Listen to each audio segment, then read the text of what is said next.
تو کہتے ہیں باقیوں کی دستار کسی عالم نے کی, کسی صوفی نے کی, لیکن یہ بھینسوں کو چارہ ڈالنے والا جب آیا تو محدث اعظم نے فرمایا پگڑی کے بال کو کوئی ہاتھ نہ لگائے, یہ ساری دستار میں نے کرنی ہے.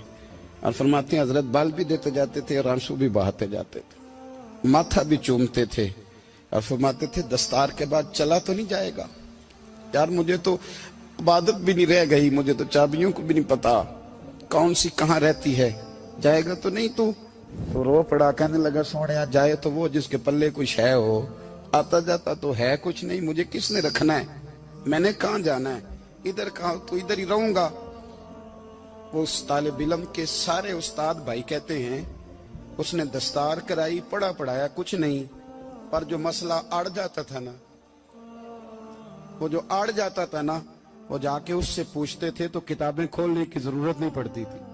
حضرت ام سلمہ رضی اللہ تعالیٰ عنہ کہتی ہے میں نے عرض کی یا رسول اللہ صلی اللہ علیہ وسلم میری بچی بڑی بیمار ہے, تو مجھے کسی نے کہا ہے یہ تھوڑی سی نشے والی چیز ہے, یہ بنا کے تیار کر کے دو صحیح ہو جائے گی, بیمار ہے بچی تو یہ نشے والی چیز ہے, اس کو تیار کر کے دو, تھوڑا نشہ ہے.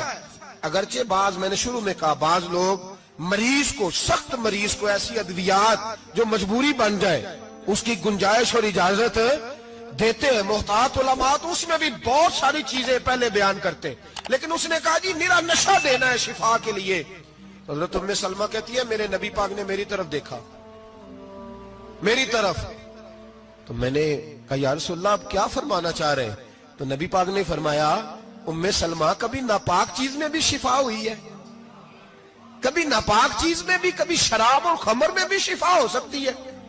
شفا رب کریم نے رکھی ہے پر شہد کے اندر رکھی ہوئی ہے, شفا اللہ نے رکھی ہے قرآن مجید میں رکھی ہوئی ہے, تو اس میں بھی کبھی یہ حضور نے بیان کیا ہے کہ اس کے اندر شفا ہو سکتی, تو امت کتنی دلیری کرتی ہے جو یہ مشورے دیتی ہے کہ اس کے اندر نشہ ہے, شراب ہے, تو کھانسی چلی جائے گی تو فلانی بیماری چلی جائے گی. نہ آؤ ان چیزوں پہ, نہ اپنے ایمان کو خرابی دو, اور نہ ایسی باتیں کرو جس سے کہ ڈائریکٹ رسول اللہ صلی اللہ علیہ وسلم کے واضح ارشادات کی مخالفت ہو. میرے نبی پاک صلی اللہ علیہ وسلم نے فرمایا, اور پھر کچھ لوگ کہتے ہیں تھوڑی پی ہے جی. اب تو میں تجزیے میں پڑھ رہا تھا کہ ایسی شراب ایجاد ہو گئی ہے, لوگ شراب پیتے ہیں اور وہ مست بھی رہتے ہیں, کار بھی چلاتے رہتے ہیں, کہتے ہیں جی نہیں ہمارا ذہن معاف نہیں ہوا تو یہ والی صحیح ہے, نشہ نہیں لاتی. میرے نبی پاک صلی اللہ علیہ وسلم نے فرمایا جس چیز کی تھوڑی مقدار, زیادہ مقدار حرام ہے اس چیز کی تھوڑی مقدار بھی حرام ہے, جس کی زیادہ مقدار حرام ہے اس کی تھوڑی بھی. تو خمر اور شراب اگر فل پینا جائز نہیں تو تھوڑی پینا بھی جائز, یہ حرام ہے اور حرام تھی اور قیامت تک حرام ہی رہے گی. میرے نبی پاک صلی اللہ علیہ وسلم نے منع کیا اور حضور نے اظہار ناپسندیدگی فرمایا, اور میں 40 دن تو عبادت ہی قبول نہیں ہوتی شراب پینے والے جب تک سچی توبہ نہ کرے. یہ لفظ جب ادا کرتا ہوں تو شرم سے میری زبان لڑکھڑاتی ہے کہ یار درباروں پہ بھی نشہ بکتا ہے. میں یہ بات کر رہا ہوں صوفیاء کا ترجمان, درباروں پہ, مزاروں پہ, اور سجادہ نشینوں تمہیں زمین نگل جائے, آسمان تمہیں لے اڑے, تم پر قہر نازل ہو, تم نے باپ دفن کر کے تو وہاں نشے کا اڈا بنا لیا, ماؤں سے بیٹے چھیننے لگے ہو, عورتوں کے سروں سے کپڑے چھیننے لگے ہو, سہاگ مارنے لگے ہو, بیٹیاں اور بیٹے یتیم کرنے لگے ہو, نشہ بیچتے ہو درباروں اور مزاروں پہ. یہ تماشا لگ گیا. آپ کیسے کروں یہ بات, پر کرنی پڑ رہی ہے, مجبوری ہے, یہ مضمون مکمل نہیں ہو سکتا. بند کر دیں وہ دربار, ہمیں نہیں چاہیے جن درباروں پہ نشہ بکتا ہے. میں ذمہ داری سے کہہ رہا ہوں, بات ریکارڈ ہو رہی ہے. جوتے کی نوک پہ وہ سجادہ نشین جو امت کو ڈرگز دیتا ہے, وہ سجادہ نشین کا ڈیرا نہیں, وہ گند کا اڈا ہے, وہاں سے فیض نہیں مل رہا, امت کی تباہی ہو رہی ہے. بتا دو, پھیلا دو, اس کو اعتراض کرنا کرو. میرے رسول پاک سید عالم صلی اللہ تعالی علیہ وسلم کا دین ضروری ہے, کسی پیر کی سجادگی ضروری, بولیے سجادگی ضروری. بڑی ذمہ داری سے کہہ رہا ہوں اور نمائندگی کر رہا ہوں اپنی جماعت کی. نہ ہمارے بزرگوں نے کل اس کی حمایت کی تھی، نہ آج کرتے ہیں، نہ قیامت تک کریں گے۔ بند کر دیں وہ دربار اور مزار۔ بزرگ دنیا میں یہ کام کرنے آئے تھے، اور ہماری سوچ اتنی گر گئی ہے، اتنے ہم کمزور ہو گئے۔ کہتے ہیں جب اس کو چڑھ جاتی ہے تو پھر بڑی معرفت کی باتیں سناتا ہے۔ تجھے شرم نہیں آئی یہ لفظ کہتے ہوئے؟ اب نشئی تجھے معرفت سکھائے گا؟ اب تو شرابی سے، بھنگی چرسی سے دین سیکھے گا؟ کہتے ہیں اس نے پی ہوئی تھی، چڑھی ہوئی تھی، میں بات کر دی تو میرا کام بن گیا۔ اتنی گندی اور میلی سوچ صاحب ایمان کی ہوتی ہے، تو اب نشیوں سے جا کر دعائیں کرائے گا؟ سن، میرے نبی پاک صلی اللہ علیہ وسلم نے فرمایا جو شراب پی لے، نشہ کر لے، اس کی تو 40 دن تک عبادت رب قبول نہیں فرماتا۔ تو کہتا چڑھی ہوئی تھی تو اس نے دعا کر دی، تجھے شرم ہی نہیں آئی بات کرتے؟ حیا ہی نہیں کیا تو نے جملہ بولتے؟ یہ کوئی تصوف اور طریقت ہے؟ جاؤ اٹھا کے لے جاؤ۔ ایسی کوئی تصوف اور طریقت ہمیں نہیں چاہیے، ہمیں وہ والی طریقت چاہیے جس میں خدا کے قرآن کی بات ہوتی ہے اور محمد مصطفیٰ کے فرمان کی بات ہوتی ہے صلی اللہ علیہ وسلم۔ تو بھائی یاد رکھو، یہ کوئی طریقہ نہیں۔ ایک مزار ہے، مجھے ایک صاحب کہنے لگے آ جائیں یہاں بھی فاتحہ پڑھیں۔ میں نے کہا یہاں کیا ہے؟ کہنے لگے تھے تو بابا جی نشہ وشا کرتے، پر اب سنا ہے لوگوں کی منتیں بڑی پوری ہوتی ہیں۔ مجھے جذبات بڑے کم آتے ہیں۔ میں نے اس آدمی کو گریبان سے پکڑ لی، میں کہ ادھر ہٹ، وہ تو نشہ کرتا تھا اور تو جاتا تھا، تیری یہ کیسے طاقت ہوئی؟ تو نے مجھے مشورہ دے دیا ہے، تو ہمیں کمزور سمجھتا ہے؟ ہم کمزور ایمان کے لوگ ہیں، اور میں یہاں تجھے کہوں گا نہیں نہیں میں یہاں نہیں جاتا، میں وہاں جاتا ہوں۔ بالکل کوئی لگی لفٹی بات نہیں، کھری بات۔ تصوف وہ، دربار وہ جہاں قرآن پڑھا جائے اور رسول اللہ کی حدیث سکھائی جائے، باقی کوئی مطلب نہیں کسی قسم کا۔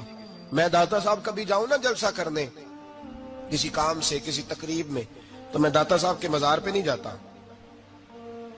میں کہتا ہوں یار یہ یرانہ نہیں کہ بندہ کسی کام آیا تھا تو فاتحہ پڑھ لی، واپس چلو، گکھڑ سے سپیشل آئیں گے داتا صاحب کے مزار پہ حاضری دیں گے۔ اور میرے سنگی گواہ ہیں کہ میں سپیشل ٹائم نکال کے بہت سارے کام چھوڑ کے سپیشل جاتا ہوں، اور میں مراد ماننے نہیں جاتا، میں داتا صاحب کا شکریہ ادا کر دے جاتا ہوں۔ میں ان سے کہتا ہوں حضور آپ کی مہربانی، آپ یہاں آئے تو ہمارے بڑے بھی رسول اللہ کے غلام بن گئے۔ میں تو سلام عقیدت پیش کرنے جاتا ہوں، ہم مزارات پر جانے کے قائل نہیں، بلکہ ہماری تو عقیدت کا درجہ ہی مکمل نہیں ہوتا جب تک ہم مزار پہ سلام نہ کریں۔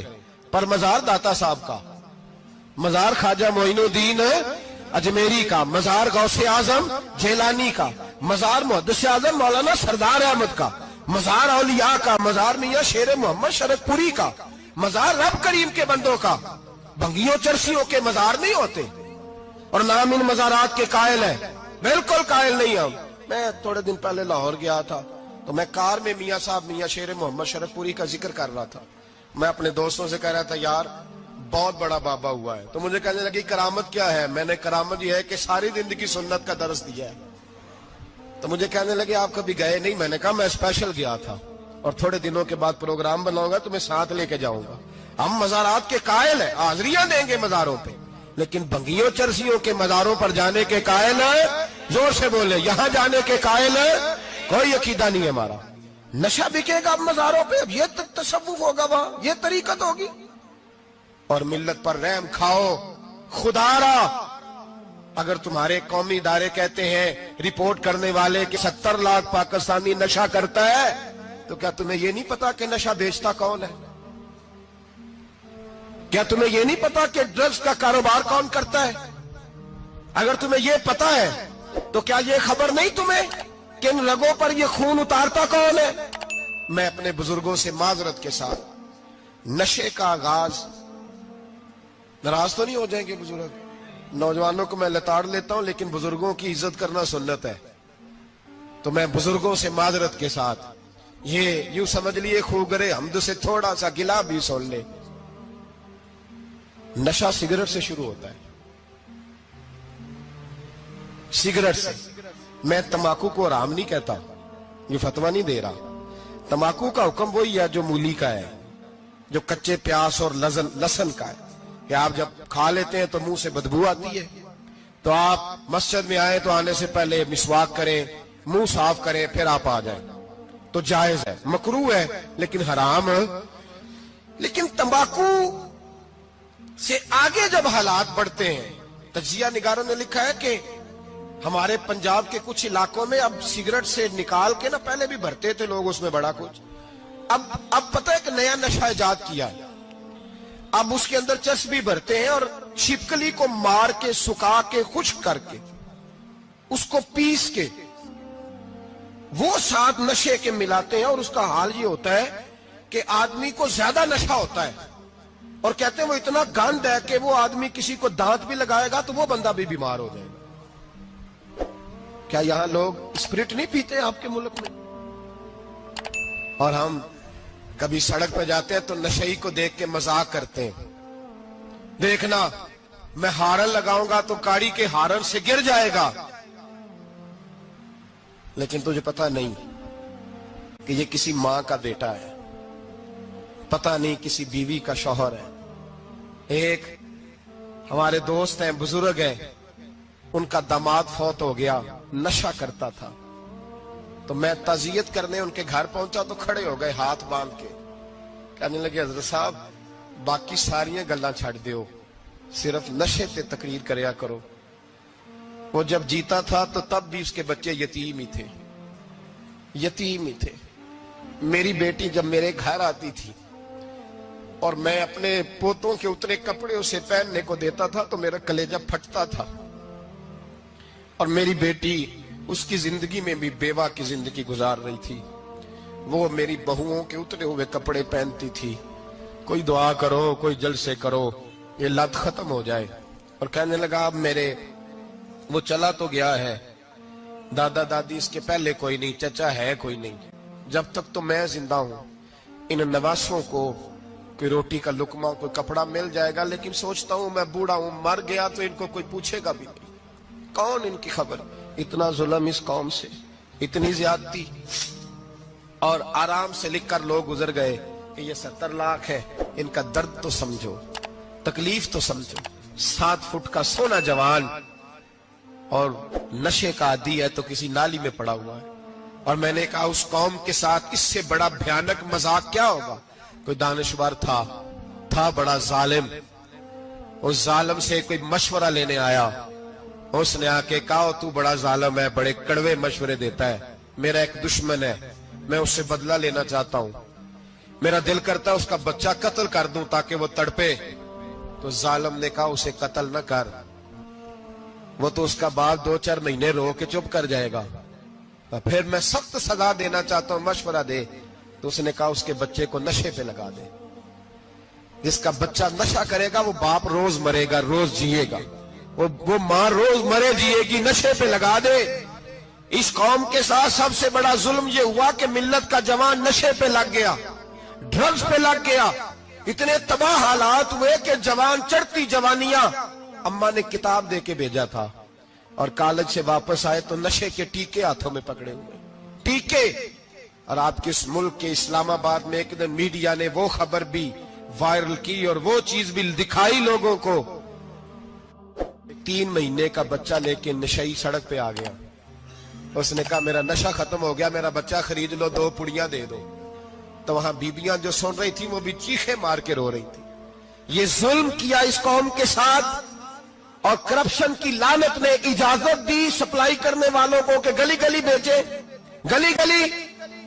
انہوں نے کچھ تھوڑا ظلم نہیں کیا ان حکمرانوں نے. اور ہماری اپوزیشن, اس کو نہ صرف اتنا پتا ہے کہ یہ جائیں اور ہم آئیں, اس سے زیادہ کوئی غرض نہیں. بھائی کرپشن کے خلاف نکلے ہو تم, نشے کے خلاف کس دن نکلو گے؟ جوئے کے خلاف کس دن؟ قوم تو مر رہی ہے نشے سے, اس کے خلاف میدان میں کب آؤ گے؟ صرف اتنا ہے کہ یہ جائیں اور ہماری باری آئے, اس سے زیادہ کچھ نہیں. جتنے مجرم وہ ہے اتنے ہی تم بنتے جاؤ.